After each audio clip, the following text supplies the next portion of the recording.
ఐతారన్నాడు కరీంనగర్లున్న ఓ బంగారం దుకాణంలా దొంగతనం జరిగింది. 4 దొంగలు కస్టమర్ల తీరొచ్చి కాల్పులు జరిపి దుకాణపోలను బెదిరించి అందిన కాడికి దోసుకొని అవతల వడ్డరన్న ముచ్చట ఎరుకున్నదే కదా.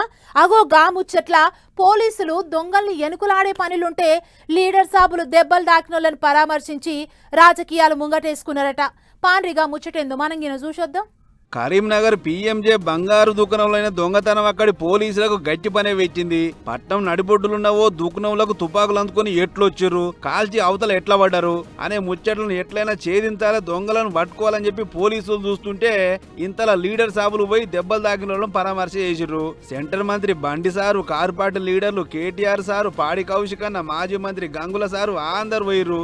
దెబ్బలు దాకి దాకాల పడ్డోళ్ళను ఎట్లుర్రు ఏం కొత్త అనే ముచ్చట్లు అన్ని అరుచుకురు వాళ్ళని అడిగి. అటెనక బయటకు వచ్చినాక ఊకోరు కదా. దొంగలు తుపాకీ తూటాలు వేల్చిపోతే చూస్తానికి వచ్చిన నాయకులు మాటల తూటాలు వేల్చిర్రు.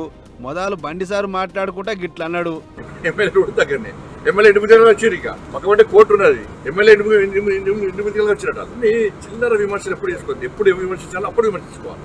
ఇంటిరా దొంగలు గట్లొచ్చురు అని బండిసారి చెప్తుంటే అటు ఎమ్మెల్యే పాడి కౌశిక్ అన్న ఇక్కడ పరిస్థితులు బాగాలేవని మేము ఎప్పటి సందో చెప్తున్నాం, అయినా సూత సర్కారు పెడచేవన పెట్టింది, అందుకే గింత ఘోరమైందని మాట్లాడుకొచ్చిండు. తీవ్రమైన ఇబ్బంది పడతా ఉన్నారు. కరీంనగర్ ప్రజల భద్రత చాలా డేంజర్ లో ఉంది అని అసెంబ్లీ సాక్షిగా మేము చెప్పడం జరిగింది. చెప్పి నెల రోజులు అవుతుంది.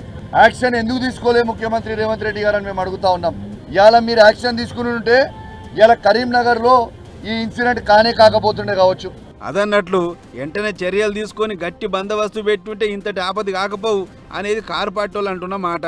దీనికి సర్కారు తరఫుకించి ఎమ్మెల్యే ఆది శ్రీనివాస్ అన్న గట్టిగానే బదిలిచ్చిండు. దొంగలకు ఎదురుపోయి గట్టిగా ఎదుర్కొన్నందుకు వాళ్ళని తారీఫు చేసేది పోయి ఈడసూత రాజకీయాలు చేస్తారు, ఇది మంచి పద్ధతి కాదని మాట్లాడుకొచ్చిండు.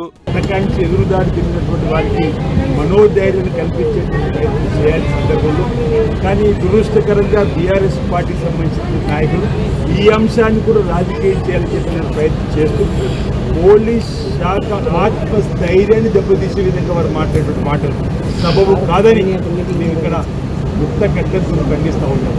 గిట్లా ఎవ్వరికి వాళ్ళు జరిగిన ముచ్చట్ను ముంగటేసుకొని తప్పు మీదంటే మీదని దుబ్బెత్తి పోసుకుని లీడర్ సాబులు. ఇదిట్లుంటాడు పారిపోయిన దొంగలను ఎట్లయినా పట్టుకోవాలి, జనాలకు భరోసా కల్పించాలని కాకీలు గుంపులు లెక్క విడిపోయి దోలాడే పని పెట్టుకుర్రు. చూడాలి మరిగా ఎప్పుడు పట్టుకుంటారో.